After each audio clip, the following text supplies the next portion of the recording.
야, 너 어디서 뭘 하고 돌아다니는 거야? 우리 식구들은 다 모였는데 밥상도 안 차려놓고 백수 남편은 새해 전날 밤 소리소리 질렀다.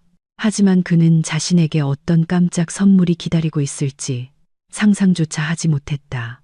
시작하기 전에 좋아요를 누르고 채널을 구독해 주시면 감사하겠습니다. 그럼 편안하게 들어주세요. 지혜는 창가에 서서 눈 덮인 마당을 바라보았다.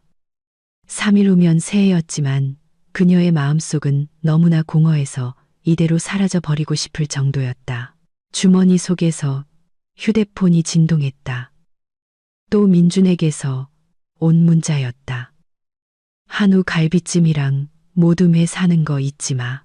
어머니가 좋아하시니까 넉넉하게 사. 그녀는 화면을 보고는 답장 없이 휴대폰을 잠갔다. 지갑에는 12월 월급으로 받은 돈 중 겨우 80만 원이 남아 있었다. 민주는 15명분의 명절상을 차리라고 요구했다. 그의 친척, 그의 친구들을 위한 자리였지만 돈은 언제나처럼 한 푼도 주지 않았다. 15년 전에는 모든 것이 완전히 달랐다. 지혜가 28살이었을 때 공통된 지인의 생일 파티에서 민준을 만났다. 그는 대형 건설 현장의 소장이었고 미래 계획에 대해 자신감 있게 말했으며 비싼 차를 몰았다. 그녀에게는 실패한 첫 결혼과 8살짜리 딸 서연이 있었다. 그녀는 무역회사 격리부에서 일했다. 월급도 괜찮았고 방 하나짜리 작은 아파트도 있었다. 소박하지만 스스로의 힘으로 살아가고 있었다. 민주는 멋지게 구애했다. 직장으로 꽃을 보내고 주말에는 레스토랑에 가고 서연에게 선물을 사주었다. 내가 두 사람 다 책임질게. 그는 지혜의 집 문 앞에서 키스하며 말했다. 그녀는 믿었다. 마침내 기댈 수 있는 든든한 남자를 만났다고. 그렇게 믿고 싶었다. 반년 후 30명 정도의 하객만 모시고 작은 결혼식을 올렸다.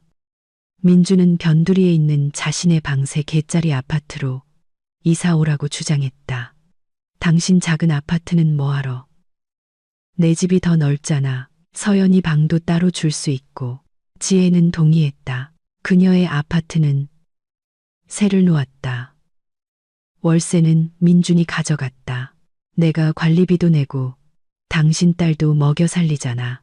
이게 공평한 거야. 첫 해는 평온하게 지나갔다. 민주는 일했고 피곤하지만 만족스러운 얼굴로 퇴근했다. 지혜는 요리하고 청소하고 출근하고 서연을 학교에서 데려왔다. 특별한 충격 없이 평범한 결혼 생활이었다. 하지만 그때부터 이미 사소한 것들을 눈치채기 시작했다. 그는 그녀의 직장 생활에 대해 묻지 않았고 그녀가 무엇을 느끼고 무슨 생각을 하는지 관심이 없었다. 그녀가 이야기를 시작하면 그는 휴대폰에 콜을 받고 고개를 끄덕이다가 1분 뒤에 물었다. 저녁 메뉴는 뭐야? 결혼 2년 차에 민주는 직장을 잃었다. 건설 현장이 문을 닫으면서 현장 소장이었던 그도 해고당했다. 괜찮아. 새로 구하면 되지. 그는 그때 그렇게 말했다. 지혜도 걱정하지 않았다. 하지만 한 달, 2달이 지나도록 그는 집에 앉아 TV를 보고 인터넷을 하거나 친구들을 만났다. 일자리를 구하냐는 질문에는 짜증스럽게 대답했다. 지금 경제가 어떤지 안 보여. 불경기라고. 제대로 된 일자리가 없어. 지혜는 계속 일했다. 그녀의 월급으로 세 식구가 살기에는 빠듯했다. 그녀는 민준에게 뭐라도 찾아보는 게 어떻겠냐고 조심스럽게 나매크노라. 그는 폭발했다. 내가 지금 시장에 나가서 푼돈이나 벌라는 거야. 나도 배운 사람이고 경력도 있어. 당신 변덕 때문에 자존심 버릴 순 없지. 결혼 3년 차에 민주는 소파에 완전히 자리를 잡았다. 일자리 찾기는 그만두었다. 집안일을 한다고 말했지만 지혜는 알고 있었다. 그녀가 퇴근하고 돌아오면 싱크대에는 아침에 쓴 그릇이 그대로 쌓여 있었다. 침대는 정리되지 않았고 선반에는 먼지가 가득했다. 피곤해. 머리가 아팠어. 그는 TV 화면에서 눈을 떼지 않고 중얼거렸다.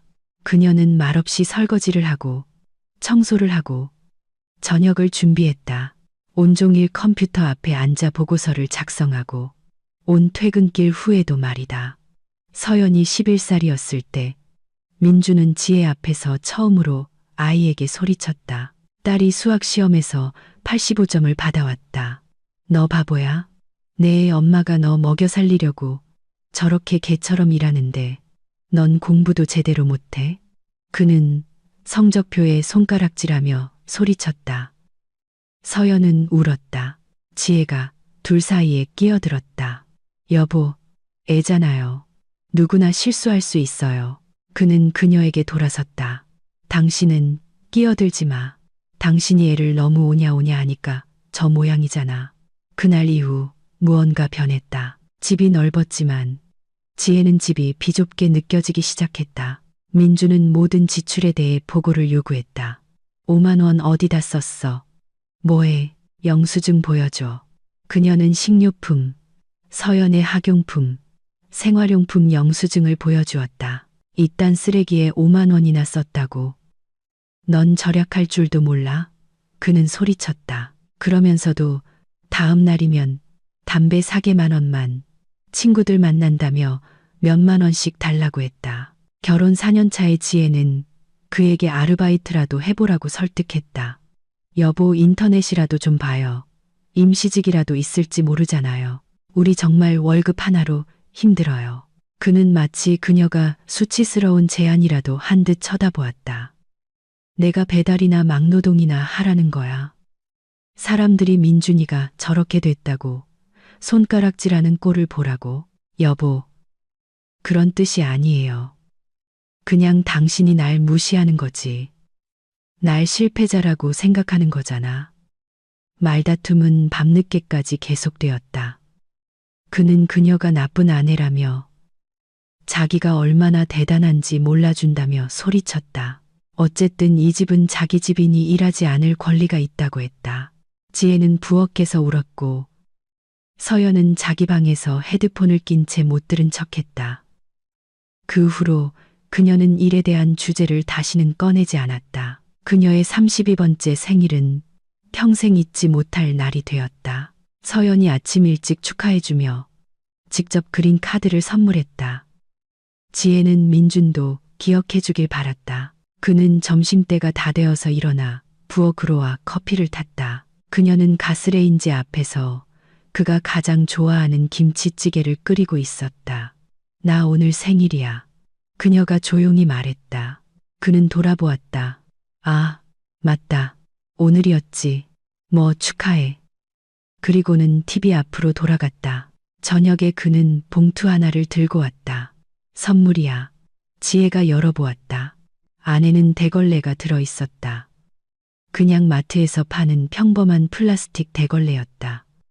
그녀는 말없이 그를 쳐다보았다. 뭐, 맘에 안 들어? 네가 쓰던 거 며칠 전에 부러졌잖아. 그래서 새로 샀어. 유용한 물건이지.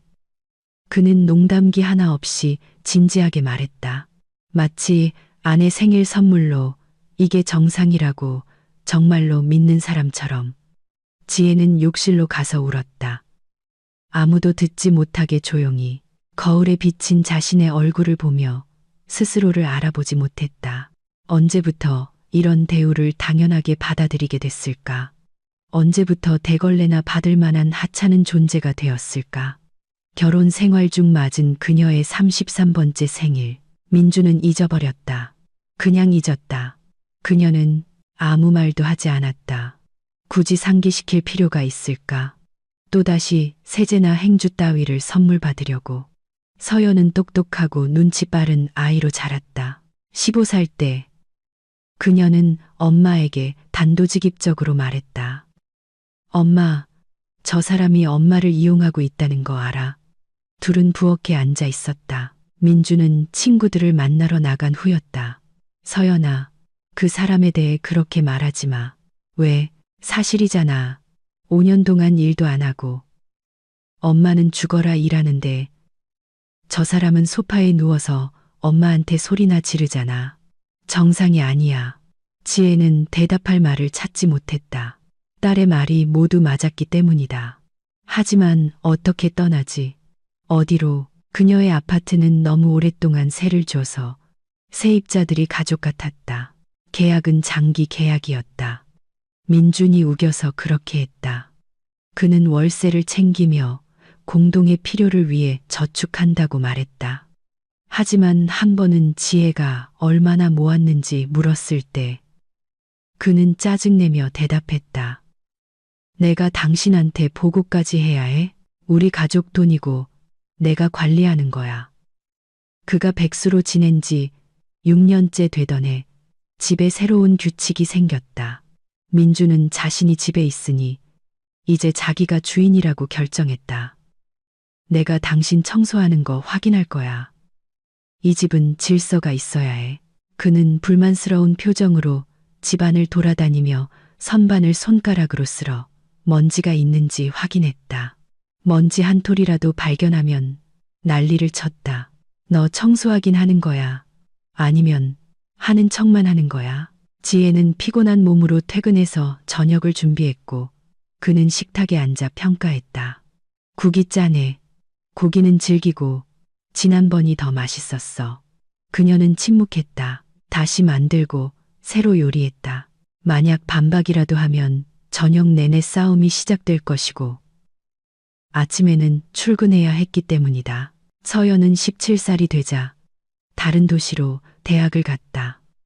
대학교에 합격해 기숙사를 얻었다. 지혜는 딸이 단지 공부 때문에 도망친 것이 아니라는 것을 알았다. 그 숨 막히는 분위기, 고함 소리, 끊임없는 긴장감으로부터 탈출한 것이었다. 엄마, 나한테 와. 서연이 전화로 말했다. 곧 갈게, 딸. 지혜는 대답했지만 가지 않았다. 계속 미루고 어떻게든 저절로 해결되리라 희망을 품었다. 7년째 되던 해 민주는 그녀에게 별명을 붙여주기 시작했다.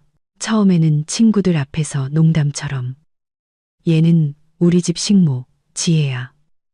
소금 간만 잘 맞추면 요리는 꽤 해. 모두가 웃었다. 지혜는 차를 내오며 어색하게 미소 지었다. 그러다 그 별명은 굳어졌다. 어이 식모. 밥 차려. 그는 소파에서 소리쳤다. 식모, 왜 셔츠가 안 다려져 있어? 그의 어머니 박 여사님은 한 달에 한 번씩 오셨다. 그녀의 방문은 매번 시험이었다.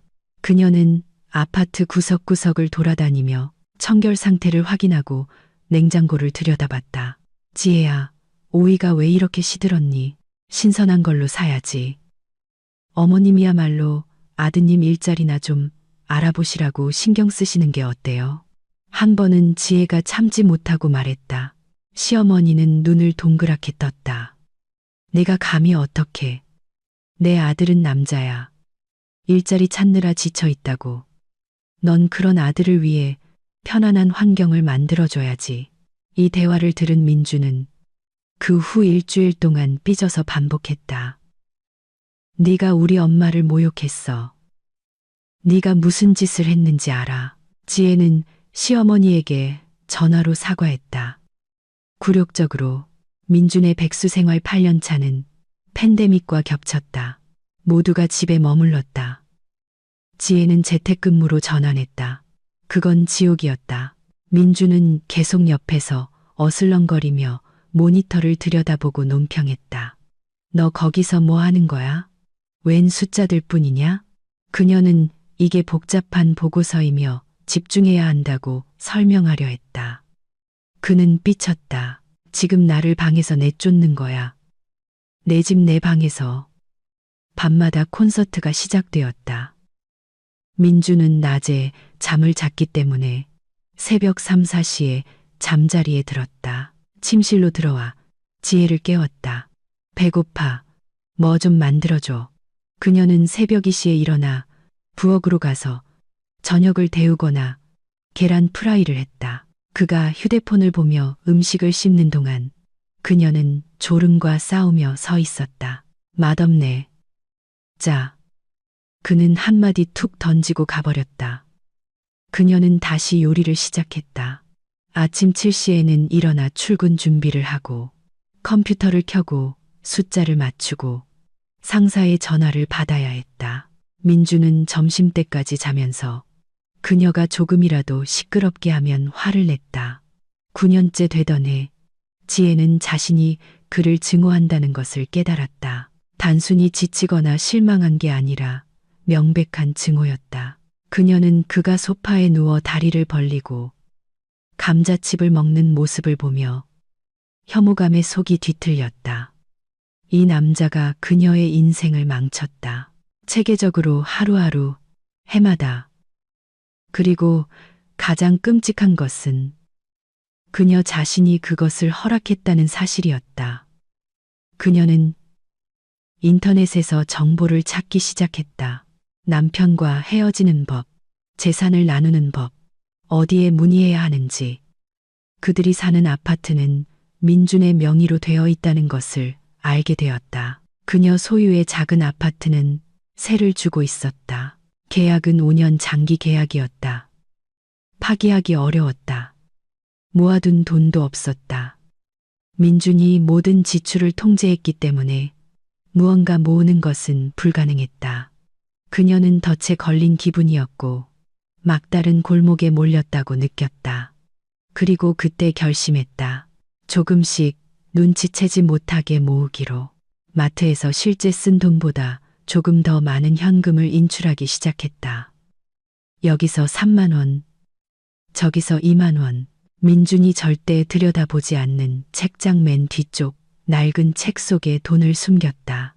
반년 동안 100만 원이 모였고 그 다음엔 150만 원이 되었다. 그건 그녀의 돈이었고 자유로 향하는 길이었다. 서연은 대학을 졸업하고 서울에서 직장을 구했다. 매주 전화했다. 엄마, 언제 그 사람한테서 벗어날 거야? 곧 딸. 엄마는 3년째 그렇게 말하고 있어. 정말 준비하고 있어. 시간이 좀 필요할 뿐이야. 민준이 백수로 지낸 지 10년째 그들의 삶에 미니가 나타났다. 민준의 여동생으로 아이 둘을 둔 이혼녀였다. 그녀는 그들이 사는 도시로 이사와서 자주 들르기 시작했다. 항상 아이들을 데리고 항상 굶주린 채로. 지혜는 모두를 위해 요리하고 조카들을 먹였고 민희는 민준과 부엌에 앉아 인생 한탄을 했다. 그러고는 떠나면서 꼭 말했다. 언니, 요리 정말 잘한다. 오빠는 아내 복이 많네. 그러면 민준은 입을 삐죽거렸다. 더 잘할 때도 있지. 어느 날 지혜는 그들의 대화를 엿들었다. 민준이 여동생에게 말했다. 딴 여자랑 결혼했어야 했어. 일하라고 뇌를 갉아먹지 않는 여자랑. 민희가 웃었다. 그래도 언니가 일해서 오빠 먹여 살리잖아. 그건 걔 의무지. 내가 남자고 이 집 주인이니까. 지혜는 문 뒤에 서서 주먹을 꽉 쥐었다. 주인. 그는 스스로를 주인이라고 생각했다. 그녀가 청소하고 요리하고 월급으로 관리비 절반을 내는 아파트에서 그가 지옥으로 만든 인생의 주인이라고. 1년 전 모든 것을 결정짓는 사건이 일어났다. 지혜는 그의 휴대폰에서 메시지를 발견했다. 그가 휴대폰을 부엌에 두고 샤워하러 간 사이 휴대폰이 진동했다. 아라에게서 온 메시지였다. 오늘 기다릴게, 자기야. 8시까지 와. 지혜는 채팅창을 열었다. 거기에는 둘이 함께 찍은 사진과 메시지들이 있었다. 그들은 이미 반년 동안 만나고 있었다. 아라, 32살, 네일 아티스트. 민주는 아내에게는 10년 동안 하지 않았던 말들을 그녀에게 쓰고 있었다. 보고 싶어 자기야. 네가 제일 예뻐. 지혜는 울지도 놀라지도 않았다. 그저 깨달았다. 이제 끝이야. 그녀는 대화 내용을 스크린샷으로 찍어 자신의 이메일로 보내고 흔적을 지운 뒤 휴대폰을 제자리에 두었다. 민준이 샤워를 마치고 나와 휴대폰을 들고 아라에게 답장했다. 갈게 자기. 지혜 앞에서 숨기지도 않고. 저녁에 그는 말했다. 나 친구 만나러 가. 맥주나 한잔 하려고. 그는 나갔다.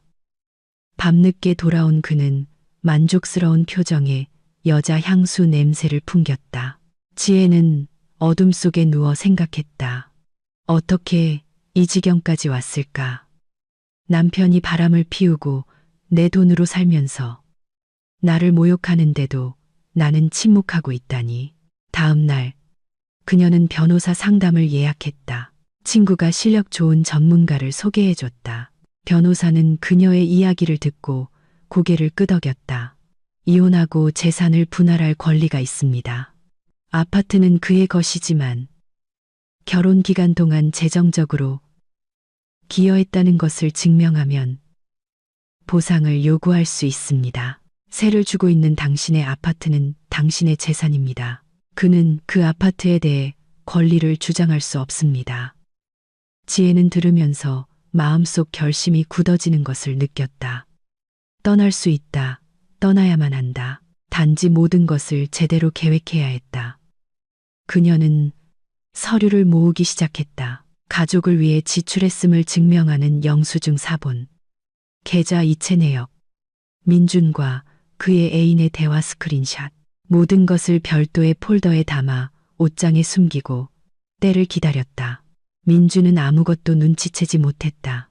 그는 여전히 소파에 누워 소리치고 요구하고 모욕했다. 일주일에 두세 번씩 아라를 만나며 친구 핑계를 댔다. 지혜는 믿는 척했다. 말없이 요리하고 청소하고 일하며 힘을 모았다. 3개월 전 서연이 주말에 집에 왔다. 둘은 부엌에 앉아 있었다. 민주는 산책하러 나갔다. 엄마, 내가 방법 찾아놨어. 나 서울에서 투룸 오피스텔 얻었어. 같이 살자. 이리 와. 지혜는 딸을 바라보았다. 곧 서연아, 거의 다 준비됐어. 정말? 딸의 눈에 희망이 어렸다. 정말이야. 조금만 더 시간을 줘. 2개월 전 변호사가 계획을 짜는데 도움을 주었다. 이혼 소송을 제기하세요. 동시에 재산 분할을 요구하는 겁니다. 그가 일하지 않고 재정적으로 기여하지 않았으니 법원은 당신 편을 들어줄 겁니다.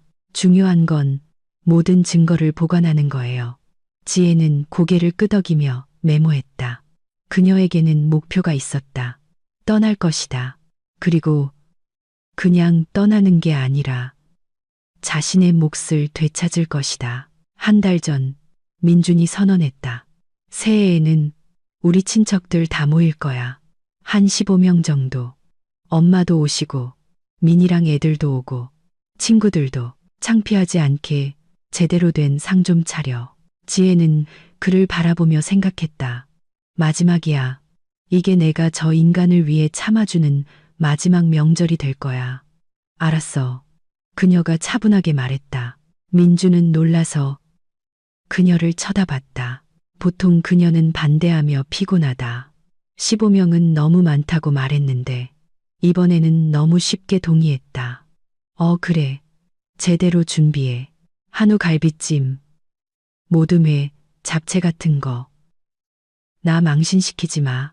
그녀는 준비를 시작했다. 명절이 아닌 탈출을 위한 준비를. 모든 서류를 한 폴더에 모았다.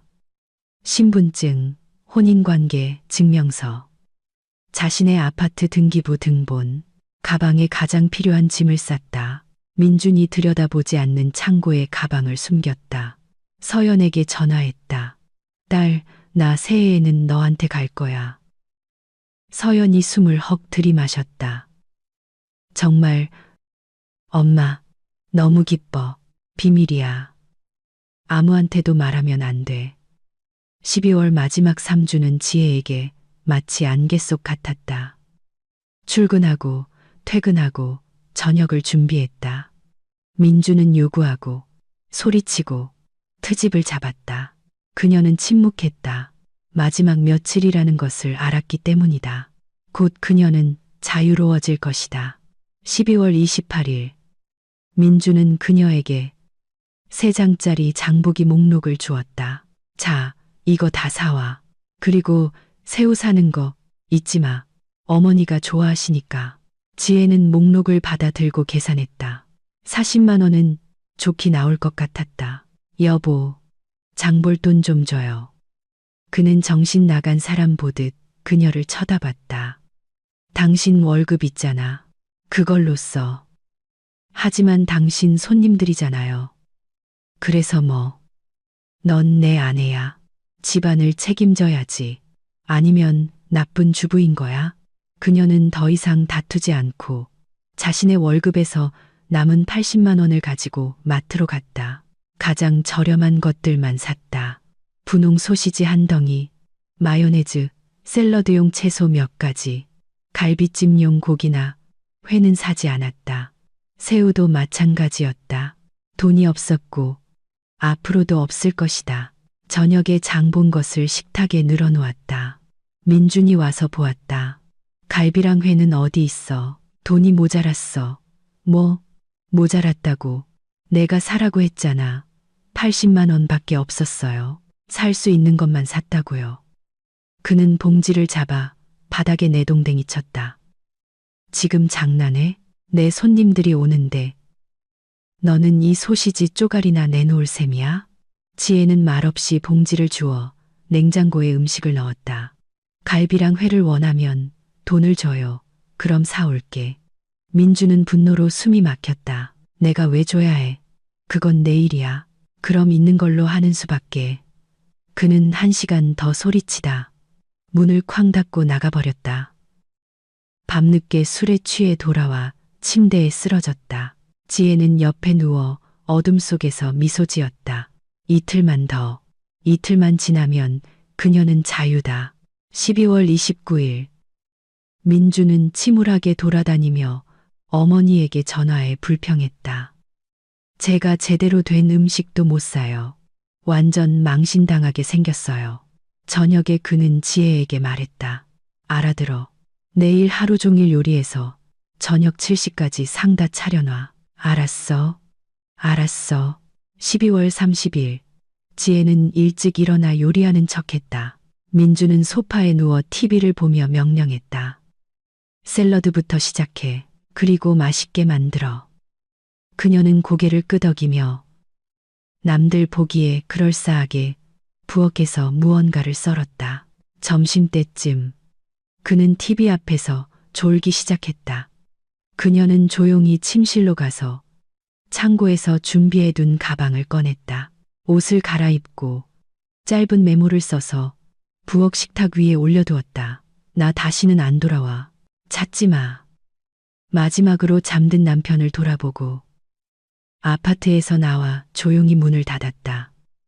오후 2시쯤이었다. 끝났다. 15년의 세월이 끝났다. 서울행 기차 안에서 지혜는 창가에 앉아 유리창 너머로 스쳐 지나가는 숲과 들판, 마을들을 바라보았다. 킬로미터가 늘어날수록 숨쉬기가 편해졌다. 그녀는 휴대폰을 꺼내 서연에게 메시지를 보냈다. 딸, 너한테 가는 중이야. 저녁에 마중 나와. 그리고 화면을 보았다. 아직 민준을 차단하지는 않을 것이다. 그가 먼저 무슨 일이 일어났는지 깨닫게 놔두자. 그가 전화해서 진실을 듣게 하고 그 후에 그의 존재를 그녀의 인생에서 영원히 지워버릴 것이다. 그 시각 지혜는 서울역에서 기차에서 내리고 있었다. 서연은 꽃을 들고 서서 미소 지으며 엄마를 힘껏 껴안았다. 엄마, 정말 자랑스러워. 그들은 택시를 잡아 서연이 지난 1년간 살았던 변두리의 작은 투룸 오피스텔로 향했다. 지혜는 안으로 들어가 외투를 벗고 주위를 둘러보았다. 깨끗하고 아늑하고 따뜻했다. 그리고 아무도 소리치거나 요구하거나 모욕하지 않을 것이다. 엄마, 이리 와. 엄마 방 보여줄게. 서연이 말했다. 방은 작지만 밝았다. 침대, 옷장, 창가 책상, 더 좋은 곳 찾거나 엄마 아파트 되찾을 때까지 여기서 지내. 지혜는 침대에 앉아 오랫동안 처음으로 울었다. 하지만 그건 안도의 눈물이었다. 식탁 위 휴대폰이 다시 울렸다. 민준이 오늘만 45번째로 전화를 걸어왔다. 지혜는 화면을 보고 미소 지었다. 내일은 전화를 받을 것이다. 내일은 그에게 그동안 쌓였던 모든 것을 말해줄 것이다. 오늘은 그가 불확실성 속에서 고통받게 놔두자. 한편 대전의 아파트에서는 민준이 홀로 앉아 있었다. 손님들은 저녁에 배고프고 불만 가득한 채로 흩어졌다.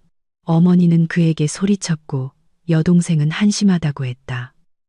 친구들은 서로 눈치를 보며 침묵했다.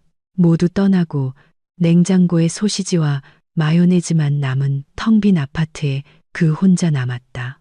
그는 명절 특집 프로그램을 틀어놓은 TV를 보며 믿을 수 없었다. 어떻게 이런 일이 15년간 순종했던 그의 조용한 생쥐 같던 지혜가 그냥 떠나버리다니. 이제 어떡하지? 그는 다시 그녀의 번호를 눌렀다. 긴 신호음만 울렸다. 받지 않았다. 민주는 내일 자신의 인생이 완전히 바뀔 것이라는 사실을 몰랐다.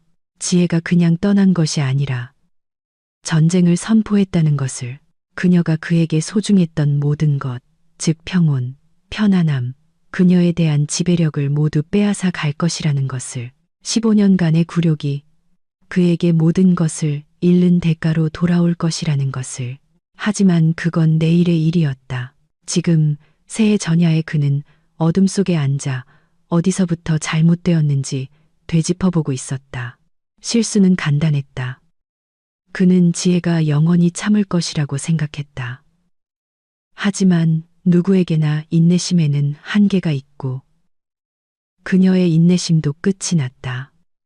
12월 30일 오후 5시경 민주는 소파에서 잠이 깼다. 어제 마신 술 때문에 머리가 띵했다. 그는 일어나 기지개를 켜고 시계를 보았다. 젠장. 벌써 오시잖아.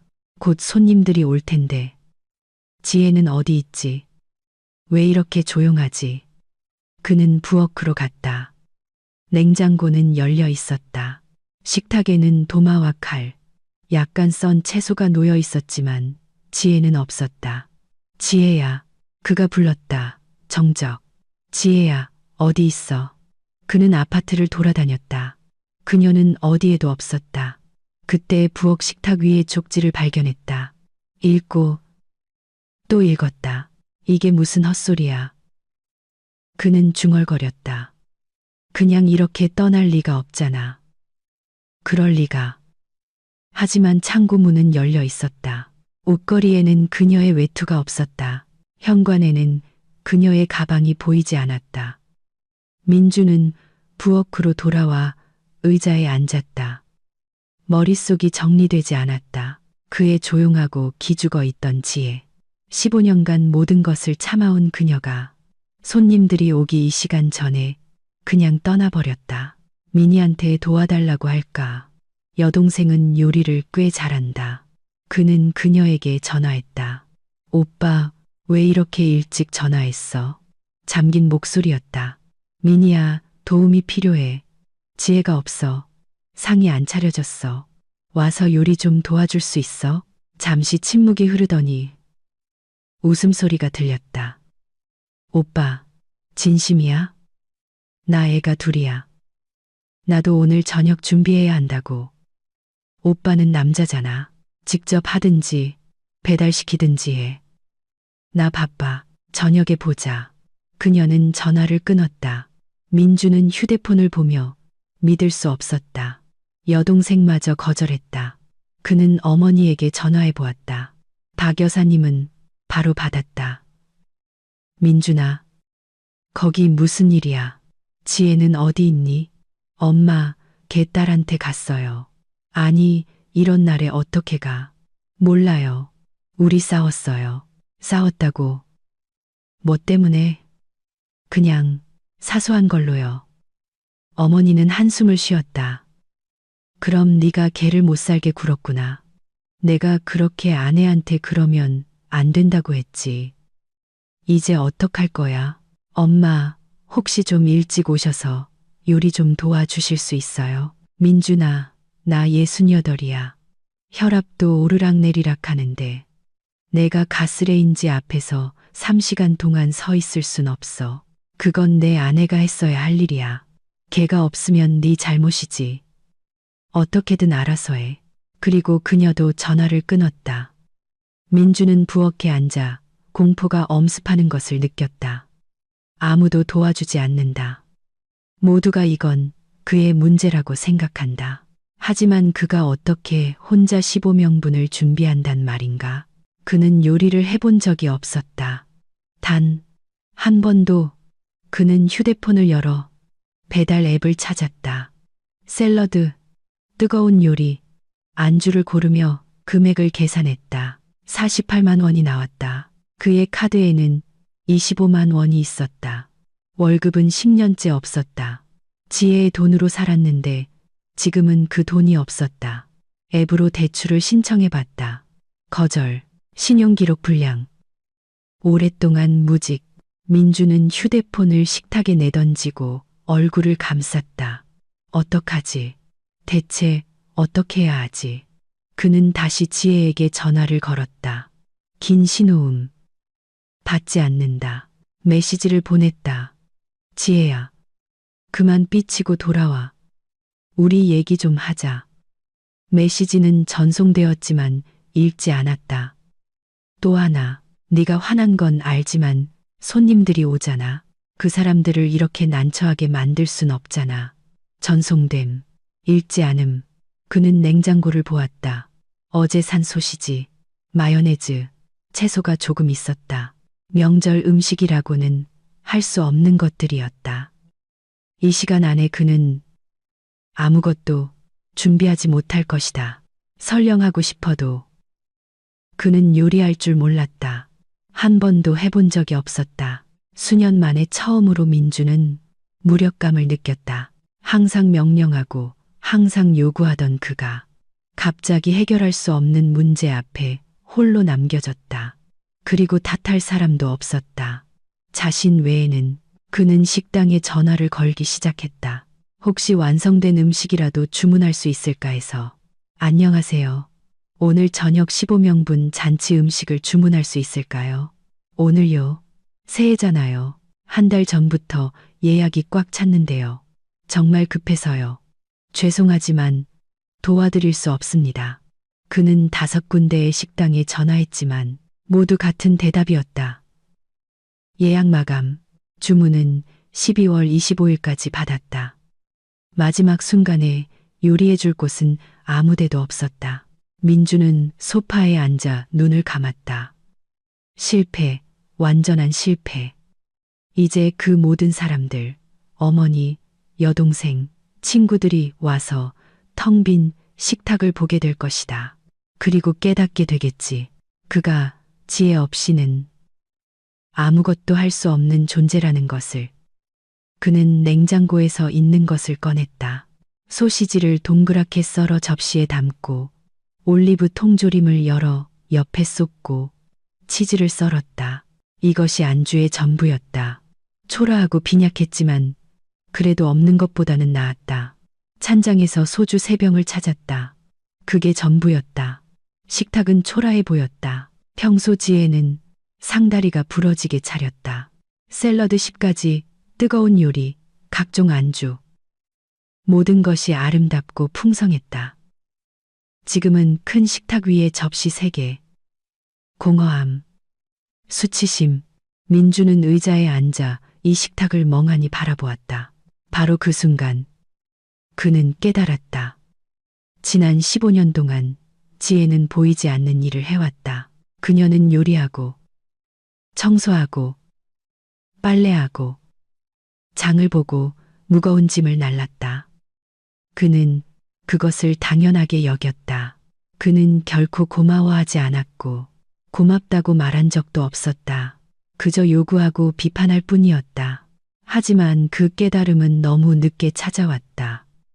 6시 반에 초인종이 울렸다. 어머니가 가장 먼저 도착했다. 박 여사님은 들어와 외투를 벗고 거실로 들어와 식탁을 보고 멈춰섰다. 민준아, 이게 뭐니? 그녀가 빈약한 접시들을 가리키며 물었다. 이게 제가 할 수 있는 전부예요. 그가 조용히 대답했다. 지혜는 딸한테 갔어요. 안 돌아온대? 모르겠어요. 어머니는 말없이 방으로 들어가 소파에 앉았다. 더 이상 묻지 않았다. 10분 뒤 민희가 아이들을 데리고 도착했고 그 후 민준의 친구들, 부부 동반으로 온 정우, 성호, 기훈이 도착했다. 저녁 7시가 되자 15명이 모두 모였다. 그들은 거실에 서서 식탁을 바라보며 침묵했다. 어색한 침묵. 아이들이 먼저 칭얼거리기 시작했다. 엄마, 먹을 거 어디 있어? 배고파. 민희가 민준을 돌아보았다. 오빠, 이게 다야. 그가 고개를 끄덕였다.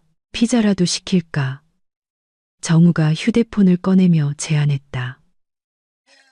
그러자 다른 사람들도 동의했다. 그들은 큰 피자 5판과 감자튀김, 음료수를 시키고 배달을 기다렸다. 대화는 겉돌았다. 모두가 명절 분위기를 망쳤다는 것을 알고 있었다. 어머니는 굳은 얼굴로 앉아 있었고 민희는 남편에게 무언가 속삭였다. 친구들은 서로 눈치를 봤다. 민주는 상석에 앉아 자신이 완전한 바보가 된 기분이었다. 마침내 배달이 도착했다. 모두가 굶주린 사람들처럼 피자에 달려들었다. 말없이 빠르게 먹었다. 명절 분위기는 없었다. 어색함과 실망감만 감돌았다. 저녁 8시 모두가 식사를 마치고 조금 긴장이 풀렸을 때 박 여사님이 아들을 바라보았다. 민준아, 너 대체 무슨 짓을 한 건지 알기는 하니? 엄마, 전 그러려고 한 게 아니에요. 그러려고 한 게 아니라고? 15년 동안 저 여자가 혼자 집안을 이끌고 일하고 요리하고 청소했어. 넌 뭘 했는데? 소파에 누워 있었잖아. 모두가 침묵했다. 어머니는 계속했다. 난 항상 네 편이었어. 넌 남자니까 그래도 된다고 생각했지. 하지만 지금 보니 넌 그냥 게으름뱅이야. 10년 동안 일도 안 하고 아내 돈으로 살면서 감히 아내를 모욕해? 엄마, 사람들 다 있는 데서 왜 사람들 있으면 안 돼? 다들 네가 어떤 놈인지 알아야지. 민희가 거들었다. 오빠, 엄마 말이 맞아. 오빠 정말 너무했어. 언니가 평생 참을 줄 알았어. 그의 가장 친한 친구 정우도 고개를 끄덕였다.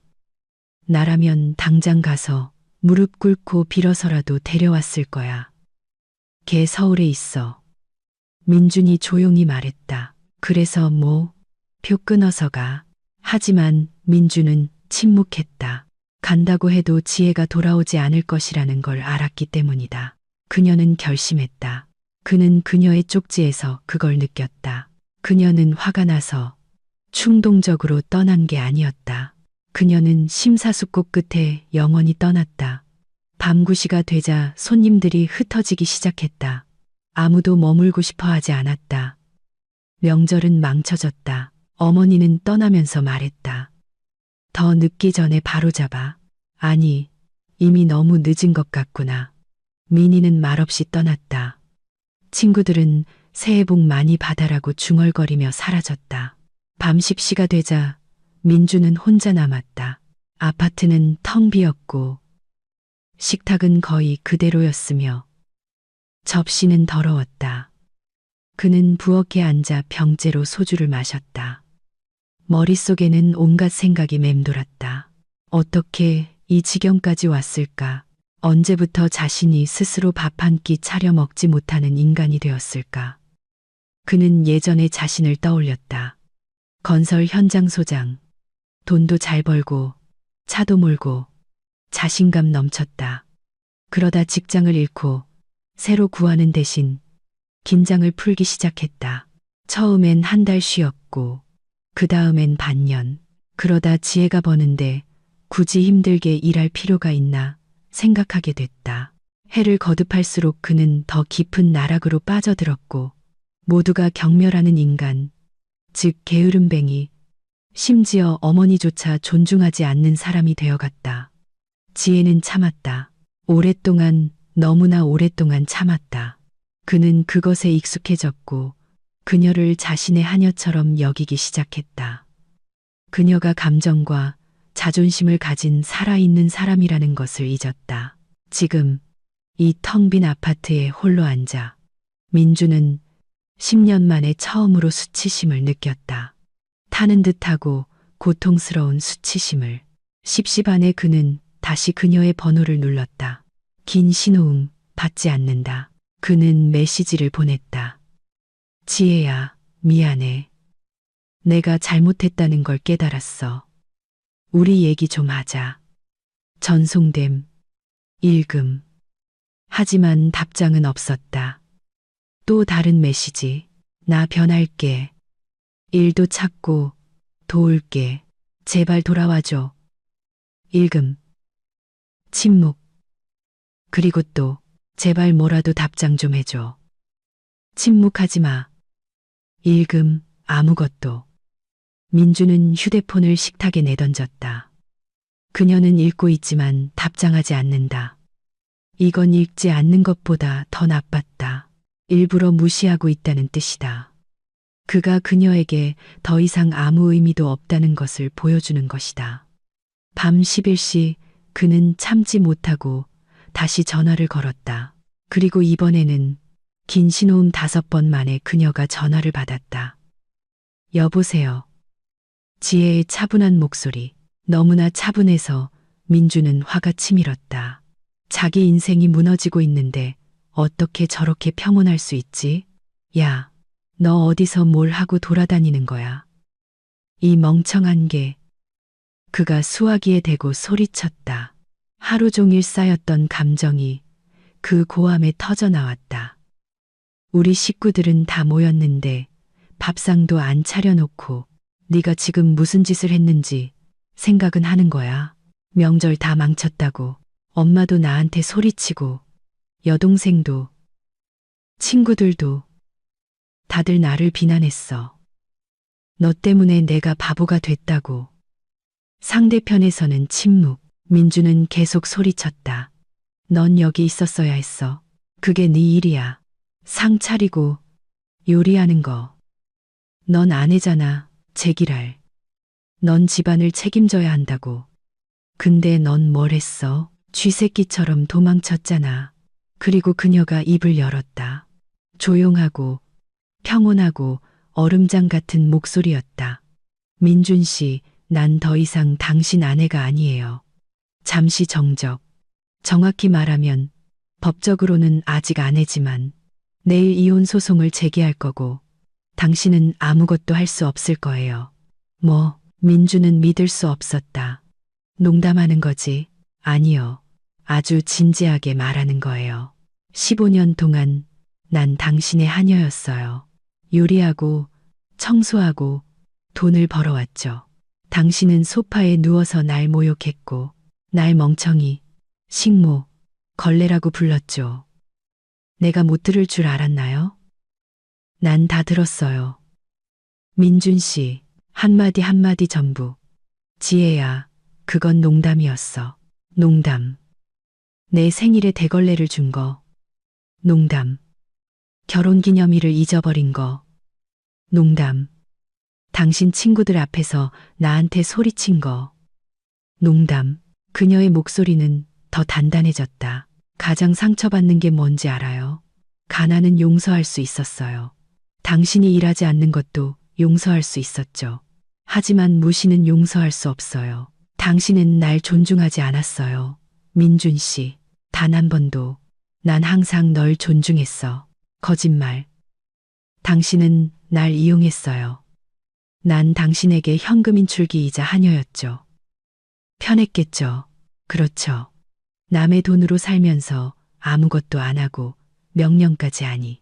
민주는 휴대폰을 뼈마디가 하얘지도록 꽉 쥐었다. 넌 그렇게 말할 자격 없어. 내가 남자야. 내가 이 집 주인이라고. 주인. 그녀가 비웃었다.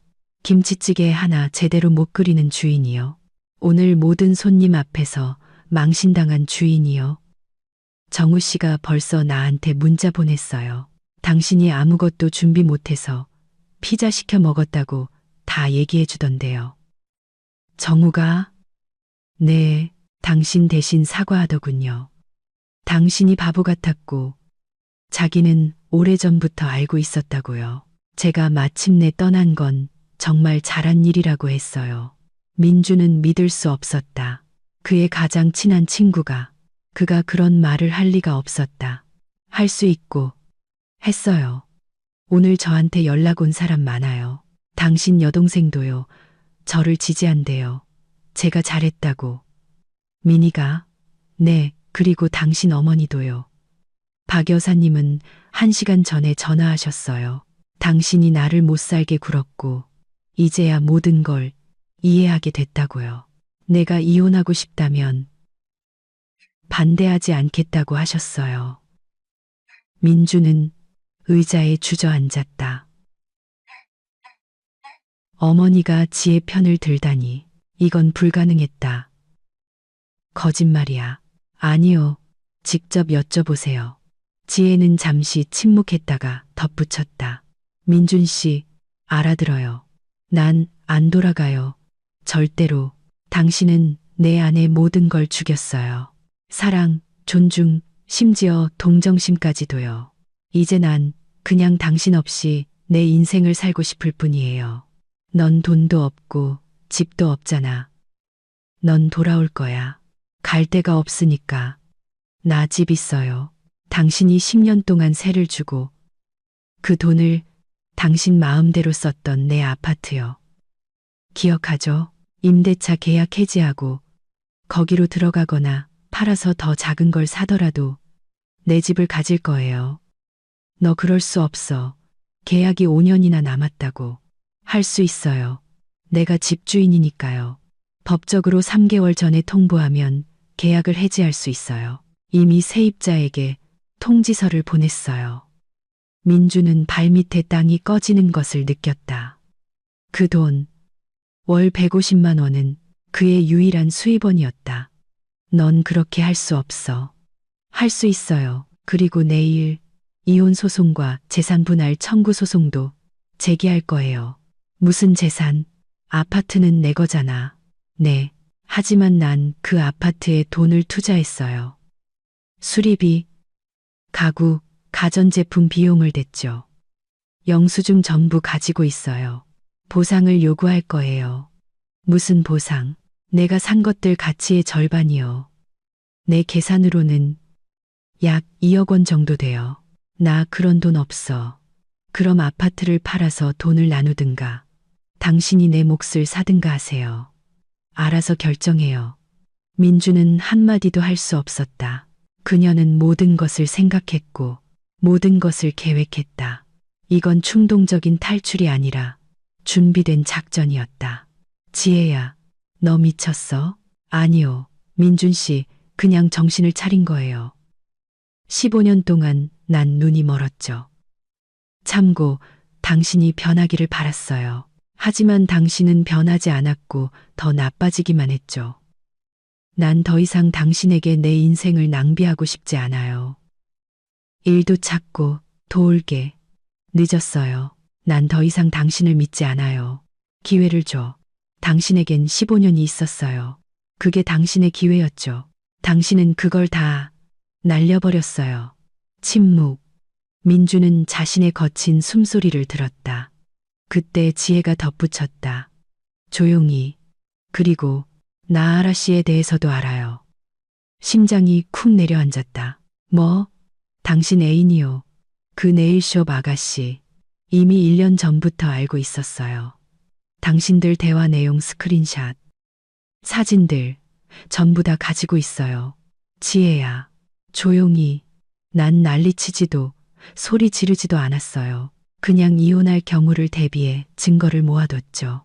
이제 나에겐 내가 원하는 모든 것을 요구할 근거가 있어요. 외도, 무직, 법원은 내 편일 거예요. 민주는 깨달았다. 그는 졌다. 완전히 최종적으로 졌다. 그가 약하다고 생각했던 이 조용하고 기죽어 있던 여자는 더 강했다. 그녀는 그를 이겼고 모든 것을 세세하게 계획했고 이제 모든 것을 빼앗아 갈 것이다. 독한 년. 그가 신음했다. 그럴지도 모르죠. 지혜가 차분하게 대답했다. 하지만 더 이상 당신의 노예는 아닌 독한 년이죠. 잘 있어요, 민준 씨. 다시는 전화하지 마세요. 잠깐만. 뭐요? 15년 세월이 아무 의미도 없는 거야? 그렇게 간단히 모든 걸 지워버릴 수 있어? 지혜는 잠시 침묵했다가 조용히 말했다. 그 15년은 잃어버린 시간이에요. 내가 굴욕과 두려움, 끊임없는 긴장 속에서 보낸 시간이죠. 난 단 하루도 그런 삶을 더 이상 원하지 않아요. 그러니 난 쉽게 지워버릴 수 있어요. 그리고 그녀는 전화를 끊었다. 민주는 휴대폰을 보며 속이 무너져 내리는 것을 느꼈다. 다시 전화를 걸어보았다. 고객의 전화기가 꺼져 있어. 그녀는 그의 번호를 차단했다. 그는 더러운 접시와 빈 병들 한가운데 부엌에 앉아 있었다. 창밖은 어두웠다. 12월 30일이 끝나가고 있었다.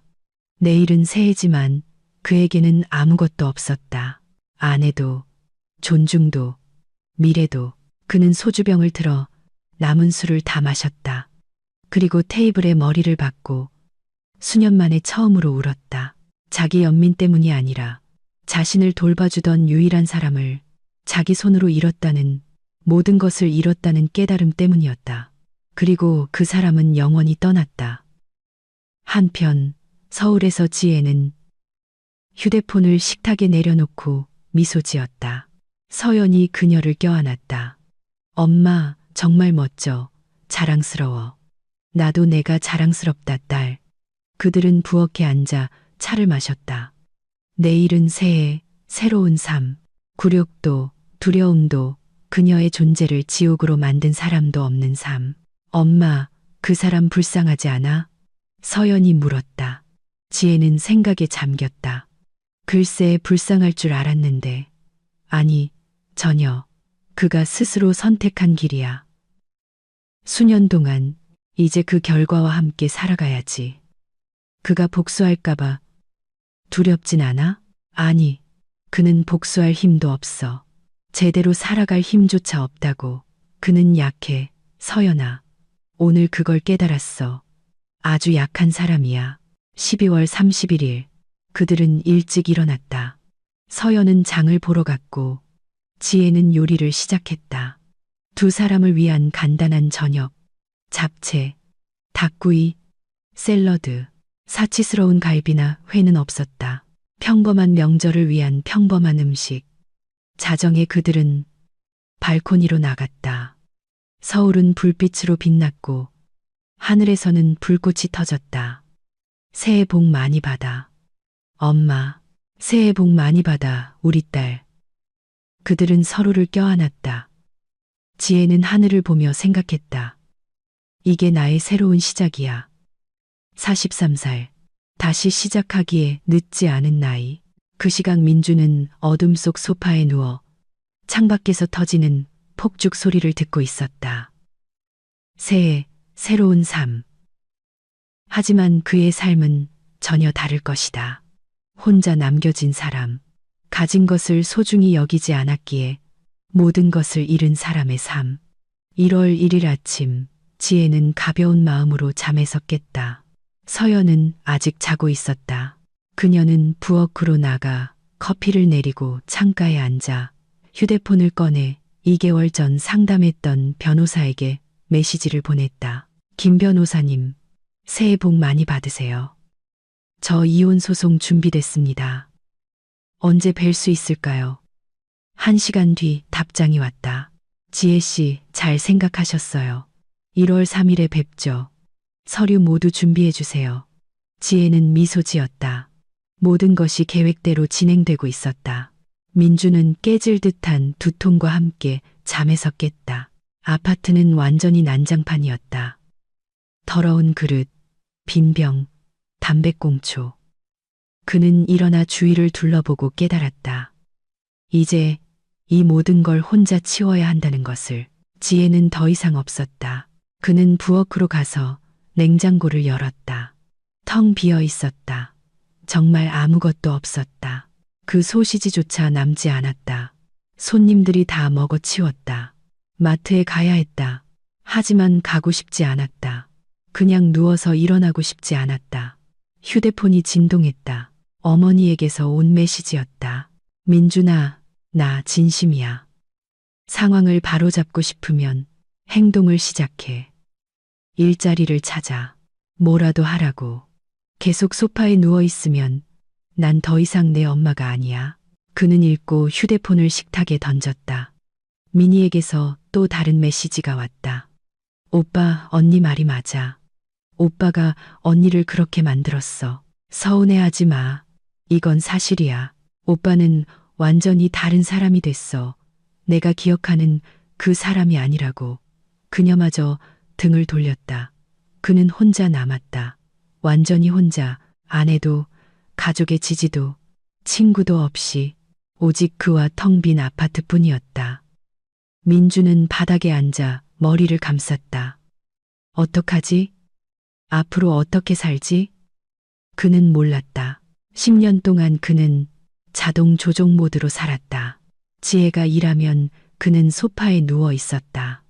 그녀가 요리하면 그는 먹었다. 그녀가 청소하면 그는 어지럽혔다. 모든 것이 간단하고 명확했다. 이제 아무것도 명확하지 않았다. 어떻게 요리하지? 아파트 관리비는 어떻게 내지? 지혜의 아파트 월세 150만 원 없이 어떻게 살지? 이 질문들이 뇌를 파고들었다. 그는 주위를 돌리려 TV를 켰지만 좋아하던 프로그램조차 눈에 들어오지 않았다. 그는 멍하니 화면을 바라보며 아무것도 이해하지 못했다. 저녁 때쯤 지혜에게서 메시지가 왔다. 공식적이고 건조한 내용이었다. 민준 씨, 공식적으로 통보합니다. 1월 2일 이혼 소송을 제기할 것입니다. 동시에 재산 분할 청구 소송도 제기할 것입니다. 변호사를 선임하는 것을 권합니다. 또한 제 아파트의 임대차 계약을 해지합니다. 세입자들은 4월 1일까지 집을 비울 것입니다. 당신은 더 이상 그 돈을 받지 못할 것입니다. 존중을 담아, 지혜 드림, 존중을 담아. 그건 뺨을 맞는 것 같았다. 그녀는 화내지도 않고 그저 계획했던 일을 하고 있을 뿐이었다. 차분하게, 체계적으로, 감정 없이. 민주는 깨달았다. 전쟁은 졌다. 시작도 하기 전에 이미 졌다. 그에게는 싸울 힘도, 변호사를 살 돈도, 무언가를 증명하려는 의지조차 없었기 때문이다. 그는 지쳤다. 죽을 만큼 지쳤다. 죽을 만큼 지쳤다. 그리고 가장 끔찍한 것은 그가 지혜가 옳다는 것을 이해했다는 것이다. 모든 면에서 옳았다. 그는 정말로 그녀를 못살게 굴었고 하녀로 만들었고 소중히 여기지 않았다. 이제 늦었다. 무언가를 바꾸기에는 너무 늦었다. 자신의 행동에 대한 결과를 받아들이고 앞으로 그렇게 살아가는 수밖에 없었다. 하지만 모든 것을 잃었을 때 어떻게 살아야 할까? 민주는 그 질문에 대한 답을 몰랐고 아마 영원히 알지 못할 것 같았다. 2월 2일 오전 9시. 지혜는 서연의 집 자기 방 거울 앞에 서서 자신의 모습을 바라보았다. 단정한 머리, 가벼운 화장, 깔끔한 정장. 오늘 그녀는 이혼 소송을 제기하러 변호사에게 간다. 자유를 향한 첫걸음. 엄마, 준비됐어. 서연이 방을 들여다보았다. 응, 준비됐어, 딸. 그들은 함께 집을 나섰다. 서연은 엄마를 지지하기 위해 회사에 휴가를 냈다. 엄마, 떨리지 않아? 아니, 이상하게 전혀. 그냥 후련한 기분이야. 변호사 사무실은 서울 중심가에 있었다. 김 변호사, 50대 여성으로 똑똑한 눈과 단단한 악수를 건네며 그들을 반갑게 맞았다. 지혜 씨, 들어오세요. 결심하셨다니 다행이네요. 그들은 테이블에 앉았다. 변호사는 폴더를 열었다. 자, 시작하죠. 이혼 및 재산 분할. 서류는 다 가져오셨나요? 지혜는 폴더를 꺼냈다. 신분증, 혼인관계 증명서, 아파트 등기부 등본, 계좌 이체 내역, 가구 및 가전제품, 영수증, 민준과 애인의 대화 스크린샷. 김 변호사는 각 서류를 꼼꼼히 검토했다. 훌륭합니다. 아주 확실한 사건이네요. 외도 증거 확실하고 재정적 불평등도 증명됩니다. 법원은 분명히 당신 편을 들어줄 겁니다. 이혼에 얼마나 걸릴까요? 쌍방합의 시 한 달입니다. 하지만 재산 분할을 요구하시니 절차가 길어질 겁니다. 최소 3, 4개월은 걸릴 거예요. 기다릴 준비가 됐어요. 김 변호사가 고개를 끄덕였다. 그럼 오늘 소장을 제출하겠습니다. 제가 다 처리할 테니 서명만 하시면 됩니다. 1시간 후 모든 서류가 준비되었다. 지혜는 이혼 소장에 서명했다. 페이지 하단에 선명한 서명. 끝. 15년의 결혼 생활이 공식적으로 끝을 향해 가고 있었다. 이제 재산 문제인데요. 변호사가 말을 이었다. 당신 아파트는 당신 소유이니 이건 논쟁의 여지가 없습니다. 그가 월세를 부당하게 가져갔지만 증명하기는 어렵습니다. 대신 그의 아파트에 대한 기여분 보상을 요구할 수 있습니다. 얼마나 받을 수 있을까요? 제 계산으로는 약 2억 5천만 원 정도입니다. 수리, 가구, 가전제품, 영수증이 다 있으시네요. 이 모든 게 공동재산입니다. 지혜는 들으면서도 믿을 수 없었다. 2억 5천만 원. 이건 엄청난 돈이었다. 이 돈이면 서울 근교의 작은 아파트를 사거나 지방에 좋은 집을 살 수 있었다. 처음부터 다시 시작할 수 있었다. 하지만 한 가지 변수가 있습니다. 김 변호사가 심각하게 바라보았다. 그에게는 돈이 없습니다. 10년 동안 일하지 않았잖아요. 그 돈을 어디서 구하겠어요? 아파트를 팔겠죠. 지혜가 차분하게 말했다. 바로 그거예요. 법원이 그에게 아파트를 팔아 당신 몫을 지급하라고 명령할 수 있습니다. 아니면 그가 다른 방법으로 돈을 구하겠지만 그건 이제 그의 문제죠. 그들은 세부 사항, 기간, 전략에 대해 논의했다. 점심때쯤 모든 것이 준비되었다. 소장은 제출되었고 절차는 시작되었다. 사법의 톱니바퀴가 움직이기 시작했다. 지혜 씨, 마지막 질문입니다.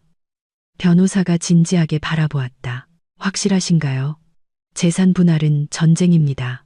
그는 저항하고 위협하고 아마 감정적으로 압박하려 할 겁니다. 확실해요. 15년 동안 전 부드러웠어요. 더 이상은 아니에요. 사무실을 나오자 지혜는 이상한 가벼움을 느꼈다. 마치 긴 등산 끝에 무거운 배낭을 벗어 던진 기분이었다. 사무실을 그나 가벼움을 맨 엄마, 점심 먹으러 가자. 축하해야지. 서연이 제안했다. 그들은 근처 카페에 들어가 파스타, 샐러드, 커피를 주문하고 앉아서 이야기했다. 수년 만에 처음으로 지혜는 자신이 제자리에 있는 기분이었다. 엄마 앞으로 어떻게 할 거야? 일이나 집은? 일은 찾고 있어. 이미 몇 군데 지원했어. 경력이 많으니까 뭐든 찾겠지. 사는 건 당분간은 내가 괜찮다면 너희 집에서. 그러다 보면 알게 되겠지. 내 아파트로 돌아갈 수도 있고 새로 얻을 수도 있고. 서연이 엄마의 손을 잡았다. 엄마, 얼마든지 있어. 엄마랑 같이 있으니 좋아. 둘이 있으니 더 재밌잖아. 지혜는 미소 지었다. 그녀에게는 지지해주는 딸이 있었다. 다시 시작할 힘이 있었다. 미래가 있었다. 그것만으로도 충분했다. 한편 대전에서 민주는 집에 앉아 벽을 쳐다보고 있었다. 새해 둘째 날. 지혜가 없는 둘째 날. 아파트는 돼지우리가 되었다. 싱크대에는 더러운 그릇이 산더미처럼 쌓여 있었다. 바닥은 닦지 않았고 먼지가 사방에 있었다. 남은 음식은 라면과 통조림뿐이었다. 어젯밤 라면을 끓이려다 떡이 된 덩어리가 되었다. 초인종이 울렸다. 민주는 마지못해 일어나 문을 열었다. 문 앞에는 서류 봉투를 든 집배원이 서 있었다. 민준 씨 맞으시죠?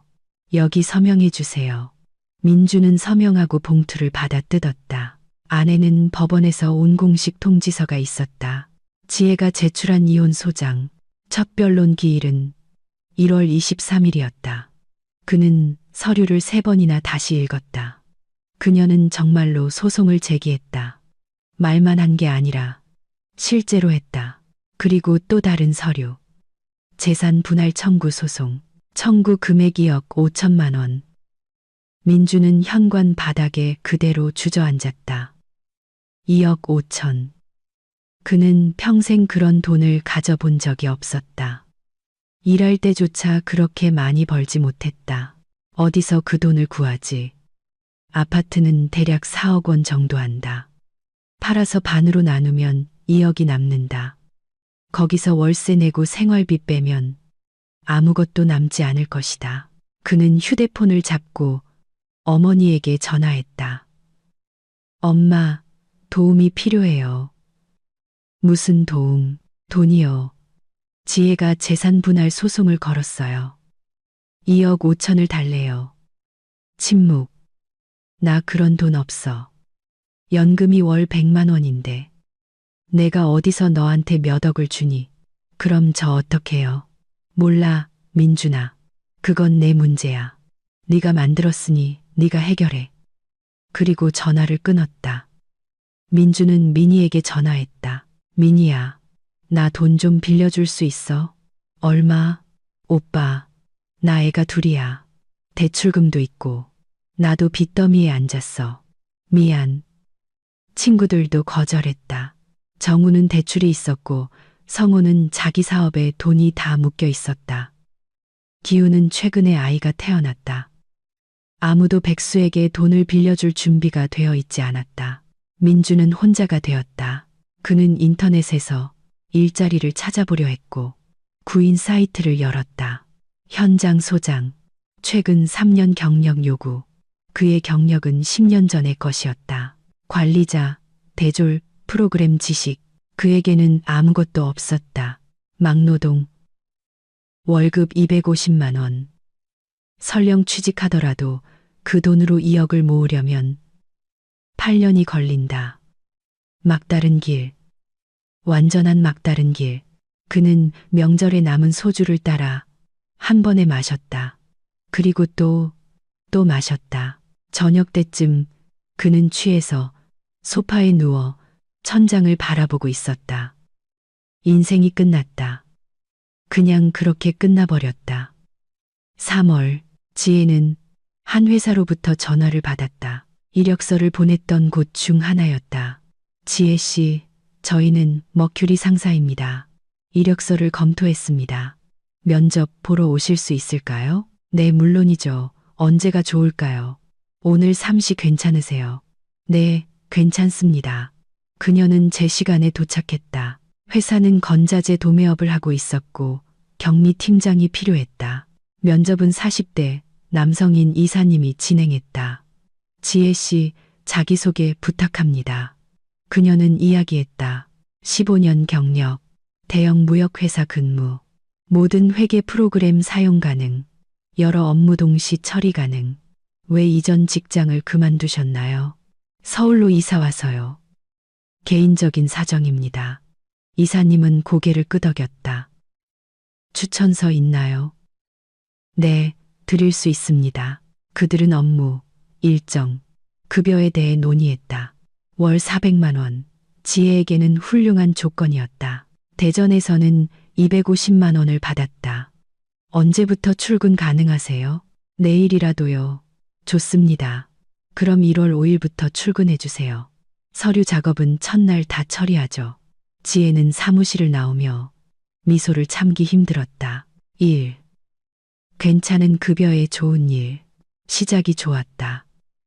저녁에 그녀는 서연에게 이야기했다. 딸이 그녀를 껴안았다. 엄마, 너무 기뻐. 봐, 다 잘 되잖아. 응, 딸, 다 잘 되고 있어. 그들은 부엌에 앉아 차를 마시며 계획을 세웠다. 월급 400만 원이면 월세 100만 원짜리 원룸을 얻을 수 있었다. 생활비로 300만 원이 남았다. 충분하고도 남았다. 엄마, 떠나온 거 후회 안 해? 서연아, 단 1초도 후회 안 해. 오랜 세월 만에 처음으로 살아있는 기분이야. 마치 긴 잠에서 깨어난 것 같아. 만약 그가 변했다면, 일자리를 찾고 소리 지르는 걸 멈췄다면, 지혜는 생각에 잠겼다. 글쎄, 생각해봤어. 그가 변했더라도 너무 많은 시간이 흘렀고, 너무 많은 상처가 쌓였어. 난 더 이상 그와 살 수 없었을 거야. 그 모든 세월을 잊을 수 없었을 거라고. 1월 5일, 지혜는 출근했다. 새로운 동료들은 그녀를 반갑게 맞아주었다. 격리부. 그녀와 비슷한 나이의 여성. 세명, 선영, 미경, 지은, 그들은 서류 정리를 돕고 시스템을 보여주고 세부 사항을 설명해 주었다. 하루가 끝날 무렵 지혜는 대부분의 업무를 파악했다. 지혜 씨, 어디서 오셨어요? 선영이 점심시간에 물었다. 대전에서요. 무슨 일로 서울에 오셨어요? 이혼해요. 새 출발하려고요. 여자들은 서로를 쳐다보았다. 미경이 고개를 끄덕였다. 잘했어요. 저도 이혼했어요. 제 인생 최고의 결정이었죠. 저도 이혼했어요. 지은이 덧붙였다. 남자들은 종종 고마운 줄 몰라요. 아내가 하녀인 줄 알다가 그녀가 떠나면 그제야 놀라죠. 그들은 이야기를 나누었다. 알고 보니 각자 비슷한 사연을 가지고 있었다. 남편이 소중히 여기지 않고 돕지도 않았다. 아내가 집안을 이끄는 것을 당연하게 여겼다. 그리고 그들 각자는 어느 순간 떠나기로 결심했고 후회하지 않았다. 지혜 씨, 처음에는 힘들 거예요. 선영이 말했다. 혼자라는 것, 모든 걸 혼자 해야 한다는 것에 익숙해져야 해요. 하지만 나중에는 깨닫게 될 거예요. 이게 바로 자유라는 걸. 하고 싶은 걸. 하고 싶을 때 할 수 있죠. 아무도 소리치거나 요구하거나 모욕하지 않아요. 지혜는 들으며 고개를 끄덕였다. 그렇다. 바로 그녀가 느끼는 것, 자유였다. 날이 갈수록 일에 빠져들었다. 지혜는 보고서와 숫자에 몰두하며 사업의 미묘한 차이를 파악했다. 이사님이 칭찬했다. 지혜 씨, 이해가 빠르시네요. 만족스럽습니다. 동료들도 그녀를 받아들여 함께 점심을 먹고 수다를 떨고 가끔 퇴근 후 카페에 들렀다. 삶은 천천히, 하지만 확실하게 제자리를 찾아가고 있었다. 지혜는 아파트를 알아보기 시작했다. 광고를 보고 집을 보러 다녔다. 아늑하고 작지만 자신만의 공간을 원했다. 딸이 괜찮다고 해도 계속 얹혀 살고 싶지는 않았다. 1월 10일 변호사에게서 전화가 왔다. 지혜 씨, 소식입니다. 민준 씨가 변호사를 선임했어요. 보상 금액에 대해 다툴 모양입니다. 그게 무슨 뜻이죠? 사건이 길어질 거라는 뜻입니다.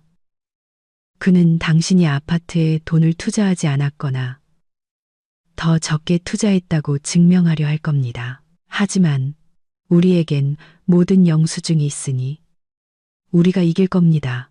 시간이 얼마나 더 걸릴까요? 한두 달 더요? 전체적으로 5월까지는 모든 게 끝날 겁니다. 지혜는 한숨을 쉬었다. 괜찮다. 기다릴 것이다. 중요한 것은 절차가 진행 중이라는 것이다. 민준이 아무리 저항해도 어차피 질 것이다. 민주는 정말로 변호사를 선임했다. 지인을 통해 소개받은 저렴한 변호사였다. 박 변호사, 은퇴 후 간단한 사건들로 부업을 하는 분이었다. 사건을 맡는데 500만 원을 받았다. 민주는 그 돈을 정우에게 반드시 갚겠다는 약속을 하고 빌렸다. 민준 씨, 사건이 복잡합니다. 변호사가 서류를 검토한 후 말했다. 아내분께서는 확실한 증거를 가지고 있습니다. 영수증, 이체 내역, 증인들, 반박하기 어렵지만 시도는 해보겠습니다. 시도는 해보겠지만 승산은 거의 없습니다. 돈을 지불할 준비를 하세요. 민주는 변호사가 옳다는 것을 알았지만 마지막 희망에 매달렸다. 혹시 법원이 불쌍히 여겨 금액을 줄여줄지도 모른다고. 그는 일자리를 찾으려 수십 군데에 지원했지만 모두 거절당했다. 10년의 공백, 이력서에 거대한 구멍. 아무도 그런 사람을 고용하고 싶어 하지 않았다. 최신 경력이 없으시네요. 면접에서 들은 말이었다. 저희는 더 적극적인 인재를 찾고 있습니다. 적극적인. 10년 동안 소파에 누워있던 그를 비활동적이라고 부르다니. 참으로 아이러니했다. 1월 중순이 되자 돈이 완전히 떨어졌고 음식도 다 떨어졌다. 민주는 마트에 가서 가장 싼 것들만 담았다. 빵, 계란, 소시지, 라면. 계산대에서 12영원이 나왔다. 카드에는 8영원이 남아 있었다. 뭐 하나 빼셔야겠어요. 계산원이 말했다. 그는 소시지를 뺐다. 결제가 되었다. 그는 봉지 2개를 들고 나오며 굴욕감을 느꼈다. 수년 만에 처음 느끼는 진짜 굴욕이었다. 예전에는 지혜가 가득 찬 봉지를 들고 왔고 그는 그게 얼마인지 생각조차 하지 않았다. 이제 그는 한 푼 한 푼 계산하는 것이 어떤 기분인지 몸소 느꼈다. 1월 23일 첫 변론 기일. 민주는 법원에 도착했다. 지혜는 이미 와 있었다. 복도 벤치에 차분하고 침착하게 앉아 있었다. 옆에는 변호사 김 변호사가 있었다. 민준이 다가가 말을 걸려 했다. 지혜가 고개를 들었다. 민준 씨, 우리 할 얘기 없어요. 법정에서 다 하죠. 그녀의 목소리는 차가웠다. 화나거나 억울한 게 아니라 그냥 차가웠다. 마치 낯선 사람을 보는 듯 했다. 민주는 물러나 다른 벤치에 앉았다. 박 변호사는 옆에서 서류를 뒤적이고 있었다. 그들은 법정으로 불려 들어갔다. 50대 여성 판사, 엄격한 표정의 안경을 쓰고 있었고 서기, 법정 경위가 있었다. 영화에서 보던 그대로였다. 판사가 낭독했다. 사건 번호, 이혼 및 재산 분할, 양측이 이혼에 동의하는지 물었다. 지혜, 동의합니다. 민주는 머뭇거리다. 동의합니다. 재산 분쟁이 있습니까? 네. 김 변호사가 대답했다. 제 의뢰인은 피고의 부동산에 대한 기여분 보상을 요구합니다. 금액은 2억 5천만 원입니다. 근거는 수리, 가구, 가전제품 영수증 등 모두 공동 형성 재산입니다. 그녀는 판사에게 서류 폴더를 건넸다. 판사는 10분 정도 서류를 검토한 후 민준을 보았다. 이해 있습니까? 박 변호사가 일어섰다. 재판장님, 제 의뢰인은 금액이 과다하다고 주장하며 이의를 제기합니다. 어떤 근거로요? 일부 구매는 원고의 돈뿐만 아니라 공동자금으로 이루어졌다는 근거입니다. 판사가 고개를 끄덕였다. 증거 있습니까? 박 변호사는 머뭇거렸다. 증거라고 할 만한 것은 없습니다만 그렇다면 이의는 받아들여지지 않습니다. 다음 변론 기일을 2월 12일로 지정합니다. 양측은 추가 자료를 제출할 수 있습니다. 재판을 마칩니다. 복도로 나왔다. 민주는 지혜를 따라잡으려 했다. 지혜야, 잠깐만. 그녀가 멈춰서서 돌아보았다. 뭐요? 우리 합의하면 안 될까? 소송 없이. 나 2억 5천은 못 줘. 좀 깎아주라. 지혜는 그를 오랫동안 쳐다보았다. 민준 씨, 당신은 10년 동안 내 돈으로 살았어요. 15년 동안 나 혼자 집안을 이끌었고요. 그게 아무 가치도 없다고 생각해요? 알아. 하지만 당신은 아무것도 몰라요. 아직도 모르고 있어. 이 돈은 내 권리예요. 법적으로 난 모든 재산 가치의 절반을 요구할 수 있어요. 아파트가 4억이니까 2억을 요구할 수도 있었겠죠. 하지만 난 내 기여분에 대한 보상만 요구하는 거예요. 이게 공정한 거죠. 내가 그 돈을 어디서 구해? 아파트를 팔든, 일을 찾든, 친척한테 빌리든. 그건 내 문제가 아니에요. 그리고 그녀는 가버렸다.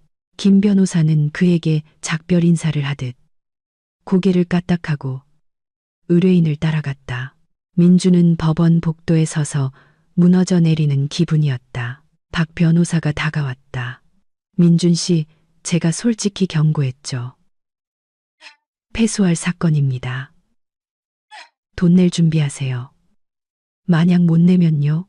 그럼 집행관이 재산을 압류하고 아파트를 강제 매각할 겁니다. 집도 없이 남게 될 거예요. 집도 없이. 그는 비닐봉지에 짐을 싼 채 길거리에 나앉은 자신을 상상했다. 47살의 노숙자라니. 이건 불가능했다. 그럴 리 없었다. 하지만 그럴 수 있었다. 법의 기계는 누구도 봐주지 않았다. 법원이 그에게 2억 5천을 갚으라고 판결하면 그는 갚아야 했다. 그에게 돈이 있든 없든 상관없었다. 민주는 집에 돌아와 컴퓨터를 켜고 부동산 매매 사이트를 열어 아파트를 내놓았다. 4억 원. 혹시라도 누가 살까 해서. 이틀 뒤부터 전화가 오기 시작했다. 구매자들이 와서 보고는 집이 어수선하다며 얼굴을 찌푸렸다. 왜 이렇게 더러워요? 혼자 살아서 청소할 시간이 없네요. 수리한 지 오래됐네요. 네, 15년쯤 됐어요. 가격 좀 깎아줄 수 있어요? 안 돼요. 4억은 받아야 해요.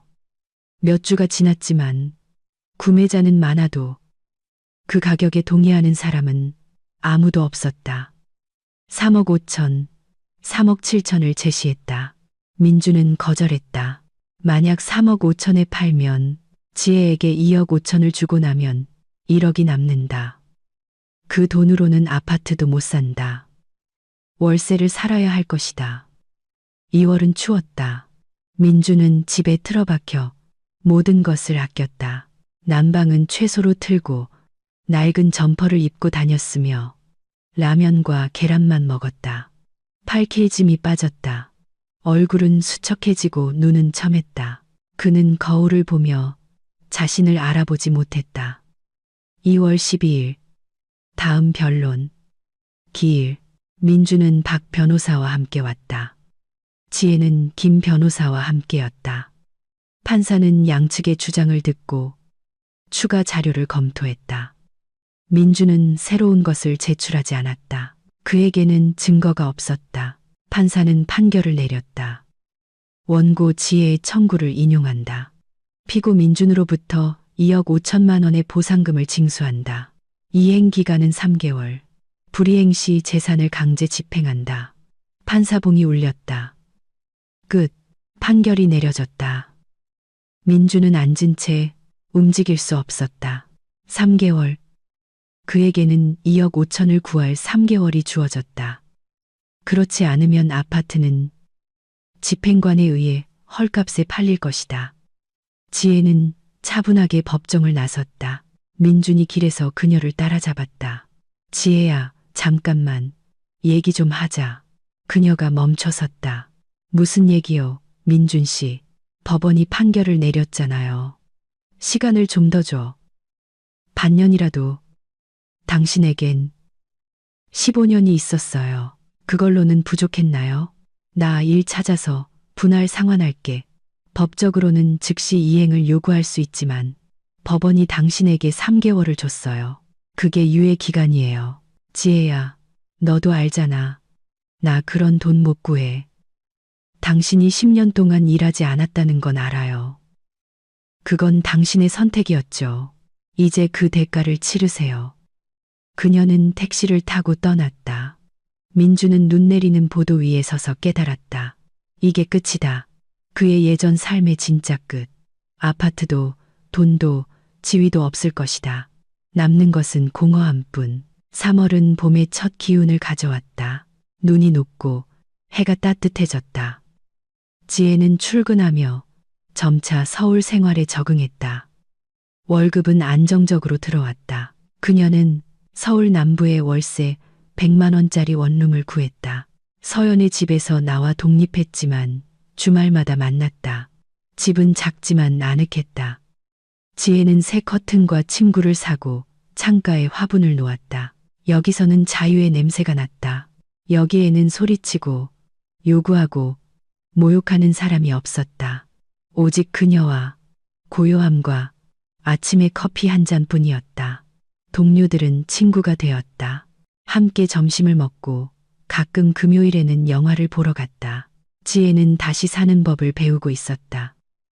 두려움 없이, 긴장 없이, 그저 살아가는 법을. 3월 말에 변호사에게서 전화가 왔다. 지혜 씨, 기한이 5월 12일에 만료됩니다. 민준 씨는 아직 아무것도 지급하지 않았어요. 집행관을 동원할 준비를 하세요. 알겠습니다. 지혜는 동정심도 고소함도 느끼지 않았다. 그저 사실로 받아들였다. 그가 돈을 구하지 못했으니 아파트로 갚게 될 것이다. 민주는 덫에 걸린 짐승처럼 날뛰었다. 아파트는 여전히 팔리지 않았다. 구매자들은 흥정하며 가격을 깎았다. 마침내 4월 말에 한 명이 나타났다. 3억 2천을 제시했다. 민주는 동의했다. 다른 방법이 없었다. 거래는 5월 1일에 이루어졌다. 돈이 계좌로 들어왔다. 민주는 즉시 지혜에게 2억 5천을 이체했다. 7천만 원이 남았다. 그 돈으로는 대전에서 아파트를 살 수 없었다. 원룸조차도 그는 변두리 고시원에 방을 얻었다. 월 30만 원, 작고 춥고 벽 너머에는 알코올 중독자 이웃이 있었다. 이것이 그의 새로운 삶이었다. 47살의 고시원 방. 그는 건설 현장에서 막노동 일자리를 구했다. 월 250만 원. 아침 8시부터 저녁 8시까지 힘든 육체노동. 허리는 아프고 손은 말을 듣지 않았지만 어쩔 수 없었다. 뭐라도 벌어야 했다. 어느 날 저녁 퇴근길에 낯익은 얼굴을 보았다. 정우, 예전에 가장 친한 친구였다. 그들은 가게 앞에서 마주쳤다. 민준아, 안녕. 정우야. 어색한 침묵. 어떻게 지내? 그냥 그래. 막노동하고 고시원에서 살아. 정우가 고개를 끄덕였다. 이혼 소식 들었어. 힘들겠다. 힘들지. 정우야, 내가 말했었잖아. 걔한테 잘하라고. 근데 넌 듣지 않았지. 알아. 민준이 지친 미소를 지었다. 이제 와서 깨달아봤자 늦었지. 절대 늦은 건 없어. 정우가 그의 어깨를 두드렸다. 너 아직 젊어. 47살은 아무것도 아니야. 이겨낼 수 있어. 민주는 고개를 끄덕였지만 믿지 않았다. 무엇을 이겨낸단 말인가? 그에게는 아무것도 없었다. 가족도, 집도, 존중도, 오직 힘든 일과 고시원 방뿐. 5월은 따뜻했다. 지혜는 2억 5천만 원을 받았다. 예금에 넣어두었다. 아직 쓰지 않기로 했다. 비상금을 위해 남겨두자. 그녀에게는 이제 안정적인 직장, 집, 평온함이 있었다. 수년 만에 처음 느끼는 그냥 평온함. 공식적인 이혼은 5월 23일에 처리되었다. 지혜는 구청에 가서 이혼 신고를 마쳤다. 서류에 찍힌 도장, 혼인관계 종료. 그녀는 그 문구를 보고 미소 지었다. 자유. 법적으로, 공식적으로 자유로워졌다. 저녁에 서연에게 전화했다. 딸, 이제 끝났어. 우린 더 이상 그 사람 가족이 아니야.